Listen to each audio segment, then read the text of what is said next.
ಎಲ್ಲ ಅಧಿಕಾರಿಗಳಿಗೂ ಒಂದು ಮಾತು ಹೇಳಕ್ಕೆ ಇಚ್ಛೆ ಪಡ್ತಾನೆ. ನಾವೇನು ಮನೆ ಕುಂತು ಅಧಿಕಾರಿಗಳಾಗ್ಲಿ, ಮುಖ್ಯಮಂತ್ರಿ ಆಗ್ಲಿ, ನೀರಾವರಿ ಮಂತ್ರಿ ಆಗ್ಲಿ, ರಾಜೀವ್ ಗೌಡ ಆಗ್ಲಿ, ಕೆಲವೊಂದ್ ಜನ ಕೈಲೇ ಊಟ ಮಾಡ್ತೀವಿ, ಕೆಲವೊಂದ್ ಜನ ಸ್ಪೂನ್ ತಗೊಂಡು ಊಟ ಮಾಡ್ತೀವಿ. ಆ ಬೆಳೆದಂತ ಬೆಳೆ ಎಲ್ಲಿಂದ ಬರ್ತದ? ಕೌಳಿ ಎಲ್ಲಿಂದ ಬರ್ತದ? ರೈತ ಬೆಳೆದ ಬೆಳೆ. ಆ ರೈತ ಬೆಳೆದ ಬೆಳೆ ರೈತ ಒಣಗಿಸೋದು ಹೆಂಗ್ ಒಣಗಿಸ್ತಾನ? ರೈತ ಅಲ್ಲಿ ಕುಂತು ಚಮಚಲ್ಲಿ ಒಣಗಿಸ್ತಾನ? ಕಾಲಲ್ಲಿ ತಿಕ್ಕಿ ಒಣಗಿಸ್ತಾನ ರೈತ ಬೆಳೆ.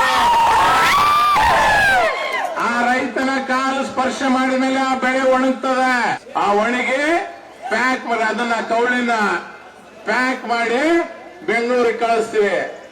ಅಲ್ಲೇ ಸ್ಪೂನ್ನಾಗ ಏಸಾಕ್ ಕುಂತು ಅಧಿಕಾರಿಗಳಾಯ್ತು, ನಾವ್ MLAಗಳಾಯ್ತು, ಮಂತ್ರಿಗಳಾಯ್ತು ತಿಂತೀವಿ. ರೈತರ ಕಾಲು ಟಚ್ ಆಗಿ ತಿಂದ ಮೇಲೆ ನಮಗೆ ಎಷ್ಟು ಸೊಕ್ಕಿರ್ತದಂದ್ರ 120 ದಿನ ಕಷ್ಟಪಟ್ಟು ನಾಟಿ ಮಾಡಿ ಗೊಬ್ಬರ ಹಾಕಿ ಕೈ ಆಡಿಸಿ ಬೆಳೆದು ತೂರಿ ಕಾಲ ಒಣಗಿಸಿದಂತ ರೈತರಿಗೆ ಎಷ್ಟಿರ್ಬಾರ್ದ?